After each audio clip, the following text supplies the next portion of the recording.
In this lesson, we're going to integrate using the method of partial fractions. All right, so to integrate the following, for this integral, okay, when I first began to think about my having to integrate this, I might think about, is there anything algebraic that I can do? And I clearly see that there's nothing algebraic I can do. I can't break it apart because I'm dividing by more than one term. So after I first consider anything algebraic that I might do, the second thing I look for is maybe U substitution. Well, if I was going to go with that route, then U would be the denominator, but the derivative would be 2x minus 5, and it's not present here. After I think about something algebraic, and that's out, then after I think about something as far as U substitution, and that's out, third thing in my brain that I kind of go through for a checklist is this one of the inverse trig integrals? And it's not, if we're familiar with what those integrals look like. So as a Cal 2 BC student, the next thing you might want to think about is partial fractions. We can use partial fractions if the denominator is easily factorable, and it is. We could factor this into two binomials, quantity x minus 2 times quantity x minus 3. That would result in giving us this trinomial. So once we've established that we can factor the denominator, then we're going to decompose. We're going to decompose or unravel this fraction here. We're going to actually take it outside of the problem, do our algebraic work over here, and then go back in and do the calculus. Alright, so let's see what partial fractions means. Alright, once we know that that's the route that we're going to go, so let's come over here and take the integrand and decompose it. So what I'm going to do is I'm going to go ahead and factor.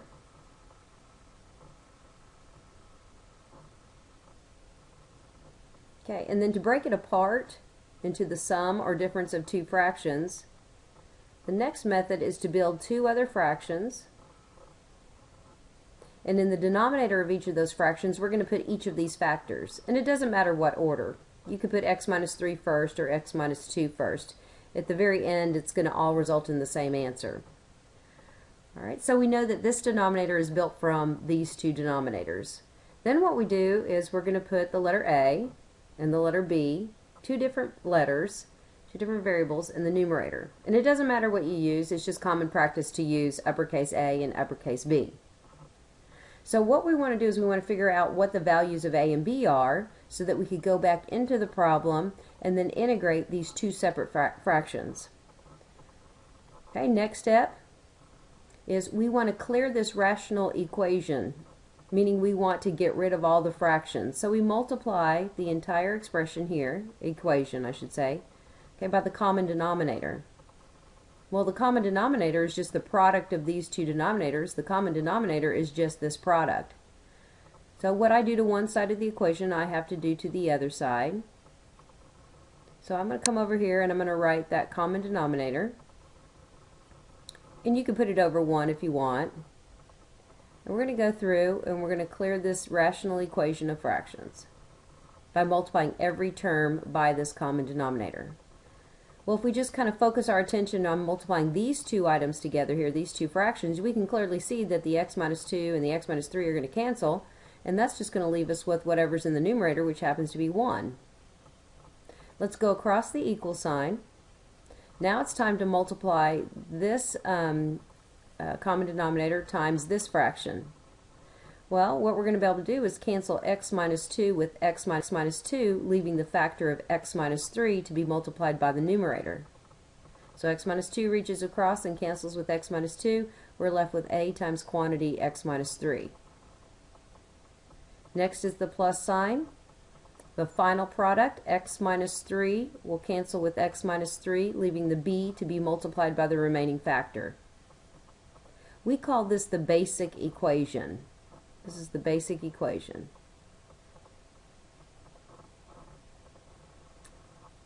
Alright, so now our task is to figure out what the values of A and B are. So the next thing I'm going to do is, okay, I know that this is a true equation right here. I just need to figure out the value for x that makes it true. Well, making good choices for what x is, I'm going to come over here and say, okay, well, let's let x be equal to 3. So I'm letting x be equal to one of the values that would zero one of these out. So I'm going to first start with x equals 3. So everywhere I see an x, I'm going to replace it with 3. So keep the 1, keep the a. In this parentheses, I'm going to put 3 for x. That's going to be a 0, and go away, I guess you could say. Plus, then I'm going to have 3 here, minus 2. Cleaning it up, 1 equals, well, that results in 0, so that whole term goes to 0. This difference is 1. 1 times b is just b. So here we have that b is equal to 1. So now we have one of our values that go up here. So now we know what the numerator is. Okay, likewise, let's find the value for a. Well, in that case, I'm going to let x equal 2. Because if I let x equals 2, you can see back at the basic equation that that's going to zero this term out, and then I'm going to be able to find a. So go back to the basic equation. 1 equals, everywhere you see x, replace it with 2.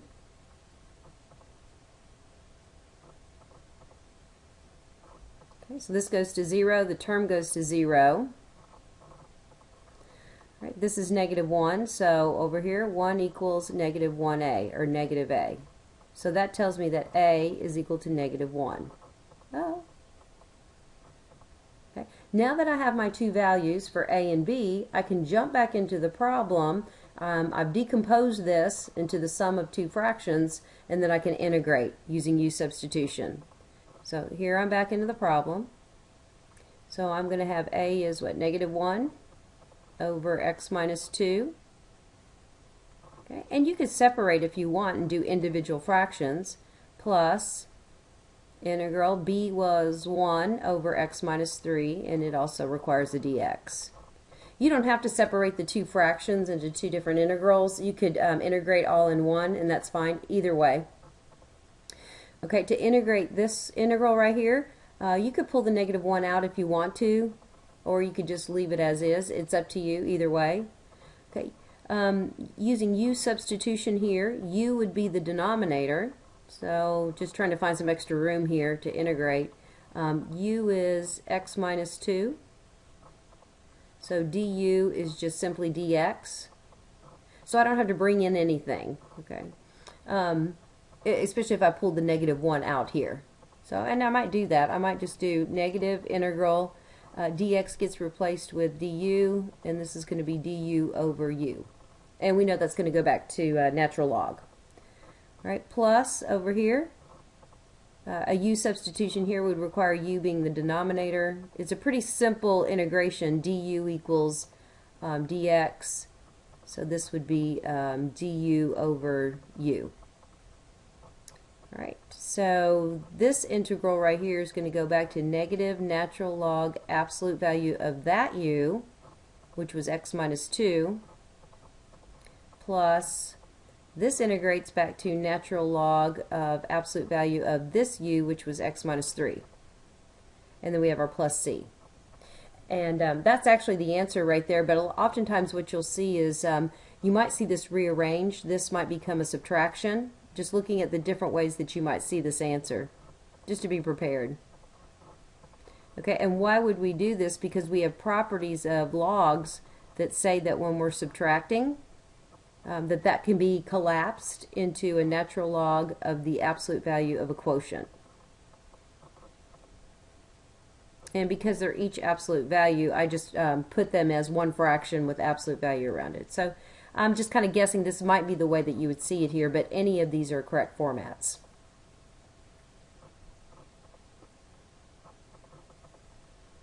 So let's take a look at a second example.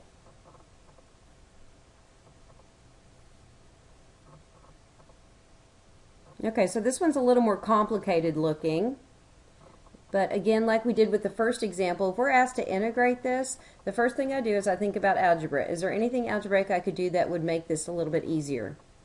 Nope. Second thing, U substitution. Well, U would have to be the denominator, but that derivative would be 2x plus 3, which is not my numerator. And there's no way I could bring in a constant multiplier that would get this numerator to be 2x plus 3. So U substitution's out. The third thing I think about is, does this resemble any of my 3 inverse trig integrals? Nope, it doesn't. And if you're having a hard time remembering what those inverse trig integrals look like, this might be a good time just to look back, just take a peek at them. 2 of them have square roots. This doesn't. Okay, and the third one, the inverse tangent, doesn't look like this at all. So as a BC student, the next thing is you need to think about, does the denominator easily factor? And it does. This will factor into x plus 5 times x minus 2. So we might want to go the route of partial fractions. So let's go ahead and try that over here. So I'm going to step outside of the problem, do some algebra, then step back in. Okay. Was this fraction composed from the sum or difference of 2 other fractions? Okay. Oh, and let me clean this up down here, the denominator. I wanted to actually go from here to here, factoring it.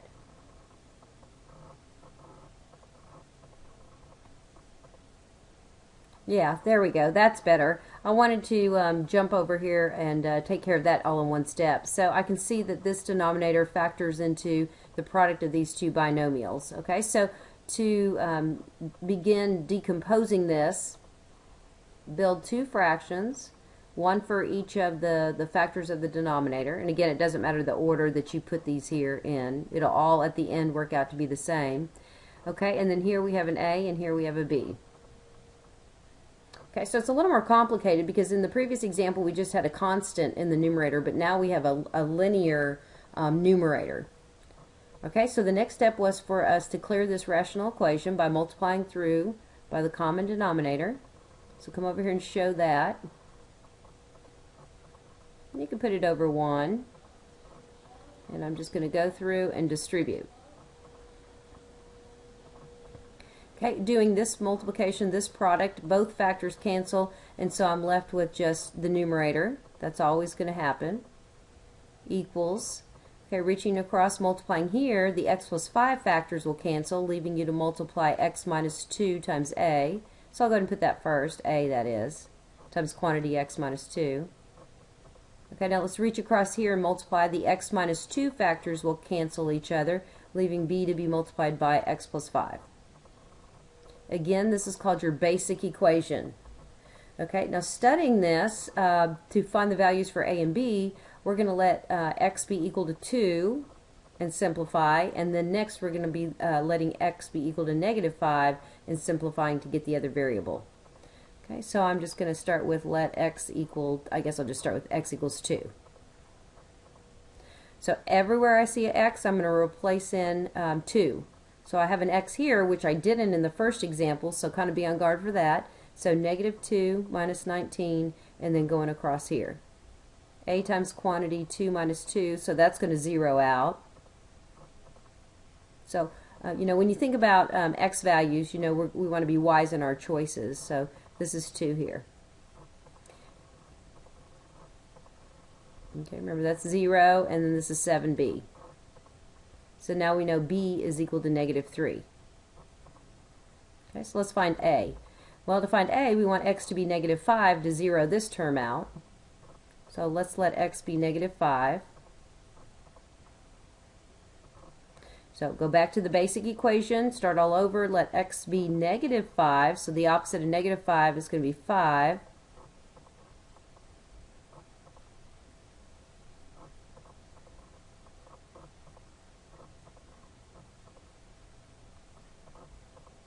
Negative 14,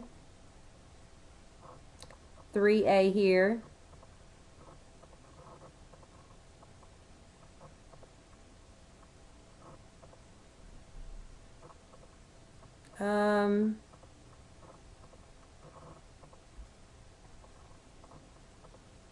yeah, I got kind of stuck here. I see this should be, I don't know if it was negative and then it disappeared. It looked like it might have been. Or maybe I did just put a 5 in here, but when I replace x, it should be replaced with negative 5. There we go. So this should be negative 7a. Right, so that's better. That's negative 5, negative 7a. I knew we didn't have fractions. I knew we wouldn't end up with fractions. So, all right, and then completing this, a is 2.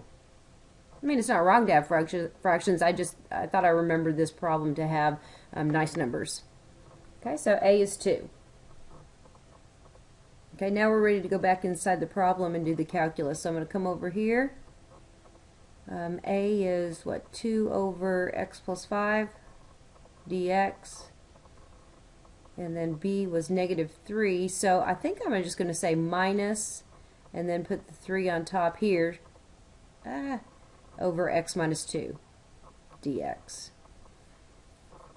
Alright, that's acceptable to do to pull that out. As a matter of fact, you can pull out the 2 here in this integral and the 3 in this one. But I think when you look at these fractions right here, they're pretty basic, pretty straightforward.